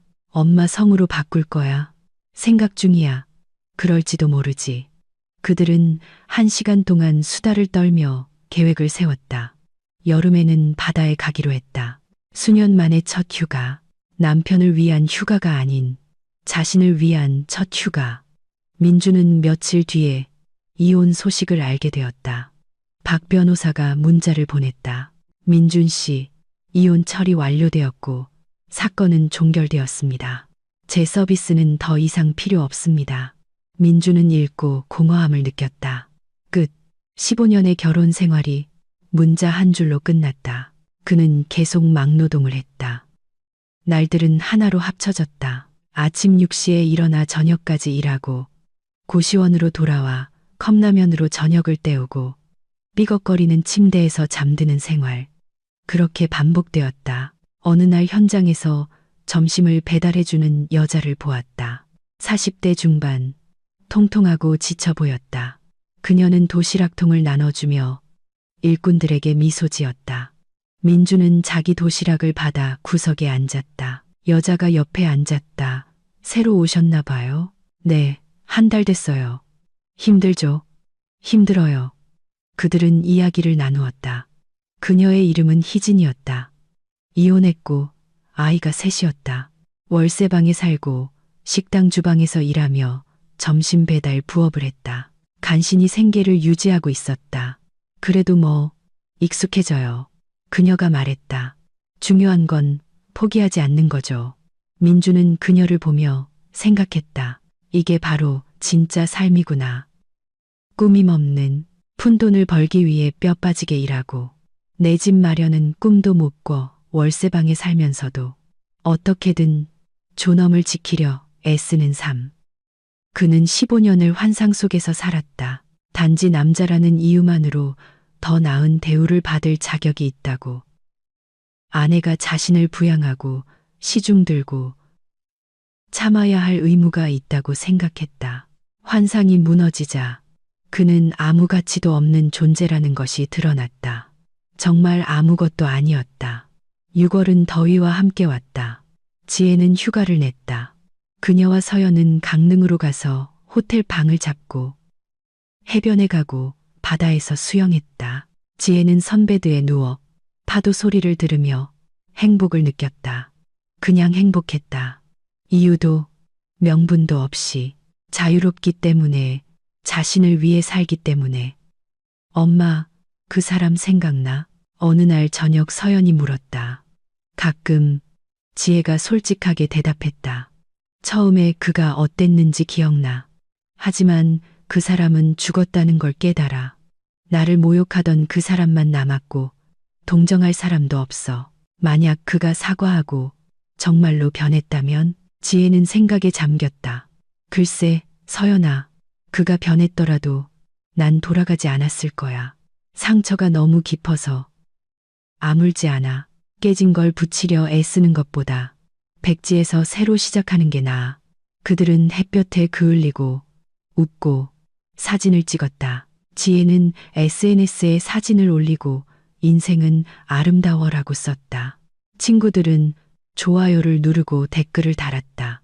많은 이들이 이혼을 축하했다. 그래, 이상하지만 그랬다. 사람들은 그녀가 짐에서 벗어났다는 것을 이해했다. 민주는 우연히 그녀의 사진을 보았다. 피드를 넘기다 발견했다. 바다를 배경으로 한 지혜. 햇볕에 그을리고 행복해 보였다. 옆에는 서연. 둘 다 미소 짓고 있었다. 그는 그 사진을 오랫동안 바라보았다. 그녀는 행복하다. 그 없이도 행복하다. 그는 12시간 교대 근무를 마친 후 흙과 땀으로 범벅이 된 채 고시원에 앉아 자신이 모든 것을 잃었다는 것을 깨달았다. 7월, 8월, 9월. 시간이 흘렀다. 지혜는 서울에 완전히 정착했다. 일은 잘 풀렸다. 이사님이 승진을 제안했다. 월급 500만 원의 격리팀 과장. 그녀는 수락했다. 더 많은 돈, 더 많은 기회. 그녀는 자신의 집을 위해 저축하기 시작했다. 계산해 보니 월 150만 원씩 모으면 3년 뒤 400만 원이 모인다.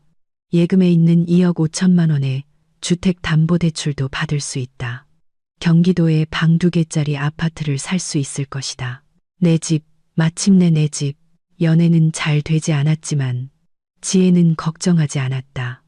혼자가 좋았다. 조용하고 평화롭고 스트레스 없이 언젠가 누군가를 만날 수도 있고 아닐 수도 있다. 그것도 괜찮았다. 중요한 것은 그녀가 선택할 자유가 있다는 것이다. 가을에 대전의 전 직장 동료에게서 전화가 왔다. 지혜야, 안녕. 거기서 잘 지내? 응, 말이야. 일하고 잘 살고 있어. 너 이혼했다는 소식 들었어. 잘했어. 진작 했어야지. 그들은 1시간 동안 수다를 떨었다. 마리가 소식을 전했다. 민준을 건설 현장에서 봤는데 막노동하고 고시원에서 산다고 했다. 온 동네 사람들이 걔 망한 거 다 알아. 불쌍하지도 않아? 마리가 물었다. 아니, 지혜가 차분하게 대답했다. 그가 스스로 선택한 길이야. 그의 추락에 내 잘못은 없어. 난 그냥 그를 끌고 가는 걸 멈췄을 뿐이야. 맞아. 우리 모두 널 지지해. 지혜는 전화를 끊고 생각했다. 그래, 그는 추락했지만 그건 그녀의 잘못이 아니다. 그녀는 15년 동안 그를 붙잡고 먹이고 부양하고 참아줬다. 그녀가 손을 놓자 그는 가라앉았다. 스스로 헤엄칠 줄 몰랐기 때문이다. 12월. 새해가 다가오고 있었다. 지혜가 떠난 지 정확히 1년.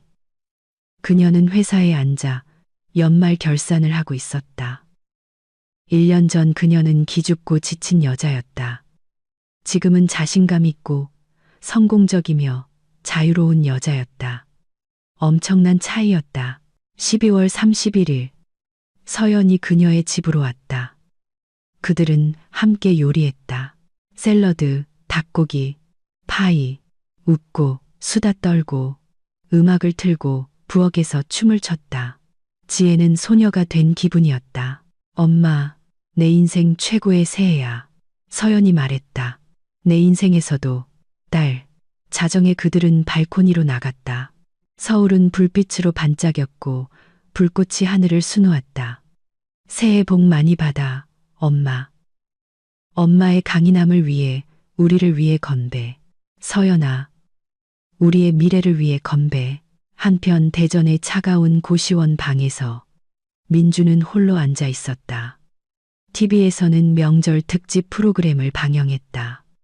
식탁에는 값싼 소주 한 병과 빵 한 조각. 그는 술을 따라 마시고 창밖을 보았다. 창밖은 눈, 어둠. 1년 전 그는 지혜에게 소리쳤다. 야, 너 어디서 뭘 하고 돌아다니는 거야? 이 멍청한 개. 그는 그녀가 돌아올 줄 알았다. 어디 가지 못할 거라고 생각했다.